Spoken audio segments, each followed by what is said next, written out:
नमस्कार, मैं अमित ओझा और आप देख रहे हैं इंडियन टीवी न्यूज। जैसा कि गोरखपुर में अभी डॉक्टर सिपाही का जो प्रकरण है बहुत ज्यादा जो है लाइमलाइट में है। इसी क्रम में अभी हम मौजूद हैं राज्य कर्मचारी संयुक्त परिषद के जो अध्यक्ष है रुपेश कुमार श्रीवास्तव जी के साथ। आपको बताते चले कि राज्य कर्मचारी संयुक्त परिषद इस मामले में सिपाही की तरफ से जो है पैरवी कर रहा है और जो कहीं ना कहीं ऐसा प्रतीत हो रहा है कि पुलिस विभाग जो है इस मामले पे लीपापोती कर रहा है, या फिर यही भी कह सकते हैं कि अगर कहीं से पुलिस विभाग अगर मदद करता है तो उसके ऊपर ये भी आरोप लगेंगे कि चूंकि सिपाही पुलिस विभाग का ही है इसीलिए पुलिस विभाग उसको मदद कर रहा है या उसको बचाने की कोशिश कर रहा है। लेकिन कानून किसी को भी अपने हाथ में लेने का हक नहीं है। अगर सिपाही ने गलती की तो डॉक्टरों के जो बाउंसर्स थे और जो उनके द्वारा शब्दों का इस्तेमाल किया गया, जो पीड़िता का बयान कल हमने आपको दिखाया था, उससे कहीं ना कहीं दोनों पक्षों की गलती प्रतीत हो रही है। लेकिन ये निर्णय लेने का अधिकार हमारे पास नहीं है। तो जो राज्य कर्मचारी संयुक्त परिषद के रुपेश श्रीवास्तव जी हैं वो हमारे साथ हैं, उनसे जानते हैं कि उनको इस घटना की कितनी जानकारी है और आगे की उन लोगों की क्या रणनीति है। रुपेश जी, सबसे पहले इंडियन टीवी न्यूज में आपका स्वागत है। जी, पहली बात तो ये कि घटना तो बड़ी गंभीर है और मुझे किसी ने कहा नहीं, ऐसा नहीं है कि पीड़िता मेरे पास आई या सिपाही मेरे पास आए तो मैं कह रहा हूँ। मैं समाचार पत्रों के माध्यम से और जानकारियों के माध्यम से, क्योंकि मैं भी जिले का अध्यक्ष हूँ, जाहिर सी बात है हमारे कर्मचारी और सीनियर सिटीजन रिटायर्ड पर्सन जिले में ही जब रहता हूँ तो सारी जानकारी हर पल हर जगह है। तो ये जानकर बड़ा अचंभव सा हुआ कि कानून तो सबके लिए बराबर है और सीएम सिटी के शहर में इतना बड़ा अन्याय हुआ।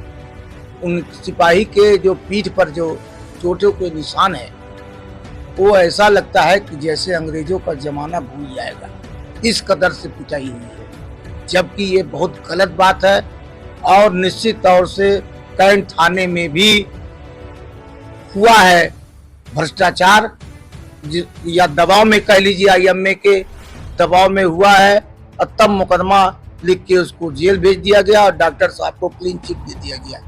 जबकि ऐसा नहीं है। हम आप अगर मार करते हैं, थाने में जाते हैं और सुलह होता है, उसके बाद फिर मुकदमा बाद में कैसे लिख दिया गया? मुकदमा लिखा गया दोनों पार्टी को लिखते। और दूसरी बात, एक महिला के साथ छेड़खानी, यानी छेड़खानी का मतलब प्राइवेट पार्ट कहीं भी टच कर लेना अपने आप में बहुत बड़ा अपराध है। और वो भी अनुसूचित जाति की हमारी बहन है, महिला, और निश्चित तौर से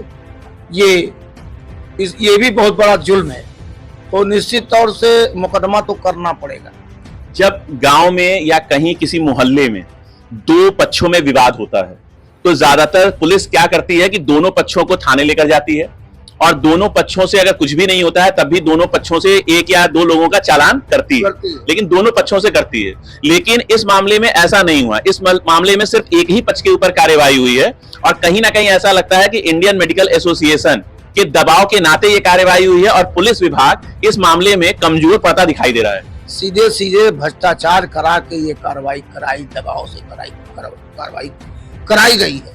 क्योंकि ये कहीं सा हुई बनता कि दो आदमी लड़े और उसके बाद एक को आप जेल भेज दीजिए, एक को क्लीन चिट दे दीजिए, और वो भी डॉक्टर साहब बाउंसर रख रहे हैं। वहाँ हथौड़ी वाली बात भी हमको भी इसमें भी डाउट लग रहा है। पता नहीं हथौड़ा उसके पास था कि नहीं था, ये झूठी मनगढ़ंत कहानी है। लोग बड़े लोग हैं, उनको बाउंसर रखने की क्या जरूरत है दादा?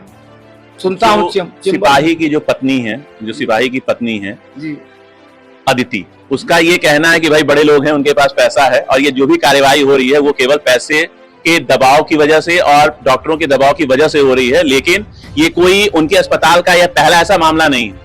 बहुत से लोग ऐसे हैं जो उनके अस्पताल में जाते हैं, वो पीड़ित हैं और कई बार मामला जो है दबा दिया जाता है, कभी जो है पैसे के दम पे, कभी जो है लोकल थाने के दम पे। तो और हमारे पास कुछ ऑडियो भी मौजूद है जिसमें लोगों ने इस चीज को स्वीकार किया है कि जब वहां मरीज को दिखाने जाते हैं तो वहां उनके साथ बदतमीजी होती है। ये सत्य बात है। मैं भी वहां का भुक्तभोगी हूँ, उस मतलब डॉक्टर साहब के क्लिनिक के। अब बड़ी चर्चाएं हैं, हमारे कितने कर्मचारी जाते हैं इलाज के लिए, बताते हैं, चर्चा उनकी सरेआम है। और हम तो भ्रष्टाचार की इनकी मांग करेंगे। जिस तरह से हमारे मुख्यमंत्री जी कर्मचारियों की संपत्ति की जांच कराए हैं और कह रहे हैं कि मैं रेंडम चेकिंग करूंगा कर्मचारियों की प्रॉपर्टी की और अधिकारियों की प्रॉपर्टी की, यहाँ तक कि उनके पैन नंबर से भी चेक कराऊंगा, तो मैं कहूंगा माननीय मुख्यमंत्री जी बिल्कुल कर्मचारियों का चेक कराइए, लेकिन आपको इन डॉक्टरों को भी, आईएमए के सारे डॉक्टर जितने भी डॉक्टर हैं, डॉक्टरों को भी चेकिंग कराइए, इनकी प्रॉपर्टी मान्यों को भी चेक कराइए। अपने आप दूध का दूध, पानी का पानी हो जाएगा।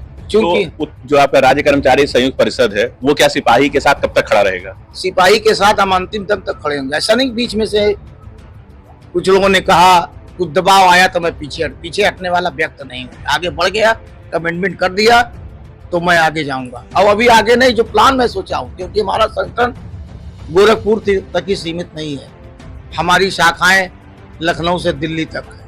अब तो मैं एनजेसीए रेल का भी सह संयोजक हूँ, तो मैं इस मामले को आज प्रांतीय अध्यक्ष जी से भी बात करूंगा कि वो होम सेक्रेटरी और डीजीपी से टाइम अपना सेट करें।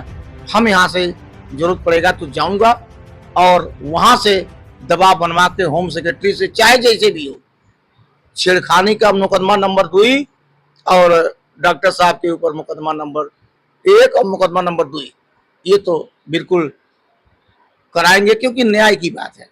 अब कोई डिफरेंट तरीके से सोचता हो, मेरी सोच ये नहीं है, जात बिरादरी की सोच नहीं है।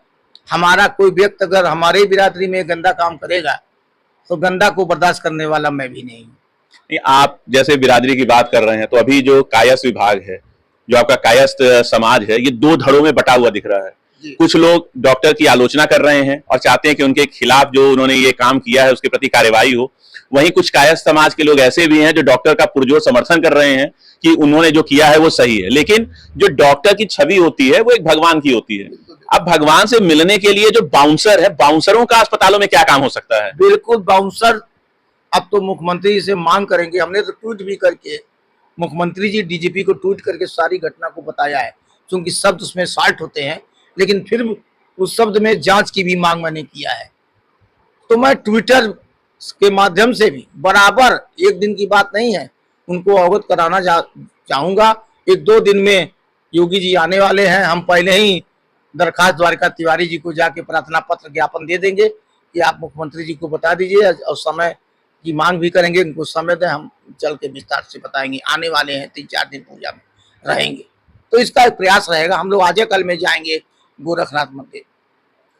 तो जैसा कि आपने देखा कि राज्य कर्मचारी संयुक्त परिषद के रूपेश श्रीवास्तव ने यह कहा है कि ये लड़ाई यहाँ खत्म नहीं होगी जब तक कि पीड़ित जो सिपाही है और उसकी जो पत्नी है उसको जो है जब तक न्याय नहीं मिल जाता है। लेकिन देखने वाली सबसे बड़ी बात यह है कि अभी नवरात्रि चल रही है। नवरात्रि यानी कि हम बार बार इस चीज को इसलिए दोहरा रहे हैं कि जो नवरात्रि होती है उसमें 9 दुर्गा की पूजा की जाती है। लेकिन इस बार ये जो घटना हुई है, अगर महिला ये कह रही है कि उसके साथ छेड़खानी हुई है, उसको गलत तरीके से छुआ गया है, लेकिन फिर भी अगर कोई नॉर्मल महिला किसी के पास जाती है तो उसका मुकदमा दर्ज होता है। लेकिन उस महिला के कहना, जो भी उसका कहना है, उस पर कहीं कोई सुनवाई नहीं हो रही है। इसका सीधा से केवल एक मतलब यह बनता है कि कहीं ना कहीं कुछ ऐसा दबाव है कि पुलिस विभाग इस पे फ्रंट फुट पे खेलने की बजाय इस पूरे खेल को बैकफुट पे खेल रही है और अपने ही विभाग के सिपाही और उसकी पत्नी को और 4 साल के बच्चे को इंसाफ दिलाने में नाकाम साबित हो रही है। इसको बदनाम किया जा रहा है। और जैसा कि आपने एक कहावत सुनी होगी, अंधेर नगरी चौपट राजा, लेकिन हमारे गोरखपुर में इसका बिल्कुल उल्टा है।